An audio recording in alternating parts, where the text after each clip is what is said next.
जब कम्युनिस्टों को तुमको भी बंद कर दिया गया था, तब भी अपने आप को क्लैरिटी से अपने आप को प्रूव करते हुए, अपने आप को एविडेंसेस को प्रूव करते हुए चारों बार प्रतिबंधों को बिल्कुल सिरे से खारिज करते हुए राष्ट्रीय स्वयंसेवक संघ आज राष्ट्रीय स्वयंसेवक संसार का सबसे बड़ा एनजीओ है, रिकॉर्डेड है। बड़ी मुझे लगता है कि सीधे सीधे टू द पॉइंट बात करते हैं। जब हम कहते हैं, प्रेम शुक्ला जी और विनोद बंसल जी, मैं जरा पूछना चाह रही हूं टू द पॉइंट मुमताज जी से कि जब जो लोग बोलते हैं कि आरएसएस पर प्रतिबंध लगे या फिर बैन होना चाहिए आरएसएस, क्या आपत्ति क्या है? आपत्ति क्या है? नहीं, अब आप रजिस्ट्रेशन देखिए ऐसा है कि नहीं मैं बिल्कुल नहीं कहता कि उस पर पाबंदी लगे, बैन लगे, मैं इसके हक में नहीं हूं। हाँ। और ना ही मैं उसे कोई आतंकवादी ये सब कहता हूं। हाँ। लेकिन मैं हमेशा ये सवाल पूछता हूं कि अगर किसी तंजीम पे आजादी के बाद बैन नहीं लगा तो आखिर क्या वजह थी कि आरएसएस पर बैन लगा? क्यों लगा? 1948 में लग गया, 1975 में लग गया, जब बाबरी मस्जिद शहीद हुई 1992-93 में लग गया। आखिर वजह क्या थी? हमें ये कोई नहीं बता रहा है कि क्यों बैन लगाया गया, क्या ऐसी जरूरत पड़ गई। और जब से मोदी जी की सरकार आई है तब से जिस तरह से दूरदर्शन पे हमारे एक एक घंटा सरकारी चैनलों पे जो इसके चीफ हैं वो डॉक्टर मोहन भागवत जी, वो बोलते हैं, पूरा प्रोग्राम दिखाया जाता है। ऐसा लगता है कि कोई सरकार जो चल रही है उसकी मदर ऑर्गेनाइजेशन है, तो इतनी इंपॉर्टेंस क्यों दी जाती है? नहीं, ये तो क्यों? क्या भाई मिर्ची के साथ थोड़ा नमक भी डालो नहीं है? वो जो मिर्ची बोल रही है ना, मुमताज जी ने बड़े बैलेंस ढंग से बात रखी है। लेकिन मैं एक चीज पूछना चाह रही हूँ, प्रेम शुक्ला जी, क्या दिक्कत ये है? हाँ बिल्कुल बिल्कुल, दिक्कत क्या ये है कि आज की मौजूदा सरकार बीजेपी की है और बीजेपी और आरएसएस के बीच का जो एक कनेक्शन है उससे दिक्कत है क्या? इसीलिए अब ये कहा जा रहा है कि सरकार नहीं रोक पा रहा है तो आरएसएस पर ही बैन लगा दो, क्या ये भी एक पहलू है इसका? प्रेम शुक्ला जी, देखिए, राष्ट्रीय स्वयंसेवक संघ पर प्रतिबंध लगाने का काम किया नेहरू जी ने, और 1962 में उन्हीं नेहरू जी ने, जब चीन ने भारत पर आक्रमण किया तो राष्ट्रीय स्वयंसेवक संघ के स्वयंसेवकों का उन्होंने मदद ली और भारत के गणतंत्र दिवस पर परेड में राष्ट्रीय स्वयंसेवक संघ को शामिल किया। दूसरी तरफ जो है, कम्युनिस्ट पार्टी के लोग, चीन के लोग कब भारत पर आक्रमण करके अंदर आते हैं इसकी प्रतीक्षा कर रहे थे, और रक्तदान जो है कम्युनिस्ट पार्टी के लोग वो चीन की सेना के लिए कर रहे थे। तो इस देश में देशद्रोह करने का दुष्कर्म अगर किसी के नाम पे दर्ज है भारत चीन युद्ध में, तो विवेक श्रीवास्तव की कम्युनिस्ट पार्टी पर है।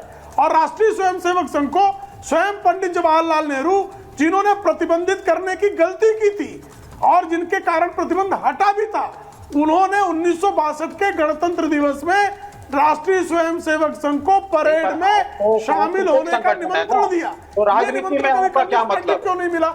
ये एमआईएम को क्यों नहीं मिला? ये कांग्रेस के सेवा दल को क्यों नहीं मिला? जरा बताइए ना मुझे, इसका कारण जरा बताइए, स्पष्ट कीजिए। और आप लोग जो हैं चीन की लाल सेना के लिए लाल कारपेट बिछाने का कुकर कर रहे थे कि नहीं? इस सत्य को जरा जो है आप इस सत्य को स्वीकारिए और कान पकड़ के बात भी मांगिए कि आप देशद्रोही हैं, कान पकड़ के माफी मांगिए, चलने वाले परजीवी हैं। प्रेम शुक्ला जी, अच्छा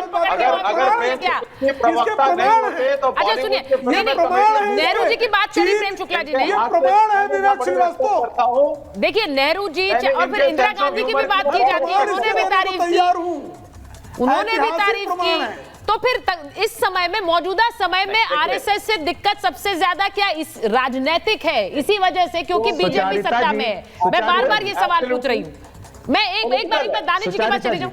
हाँ बोलिए विनोद जी, बोलिए विनोद जी, पहले आप बोलिए।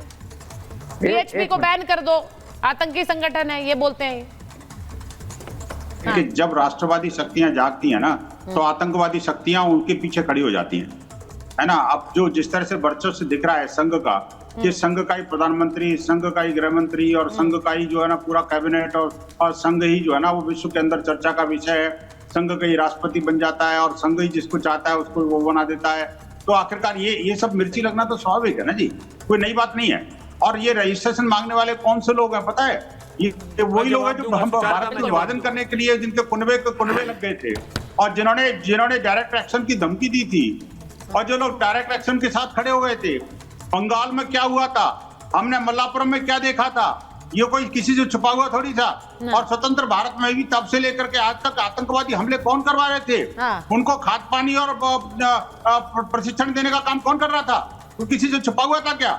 ये जो भड़काऊ भाईजान है, ये अंग्रेजी वहां से इंग्लैंड से बैरिस्टरी पास करके आए थे, लेकिन आज तक किसी हिंदुस्तानी के लिए कोई न्यायालय में मुकदमा लड़ा क्या?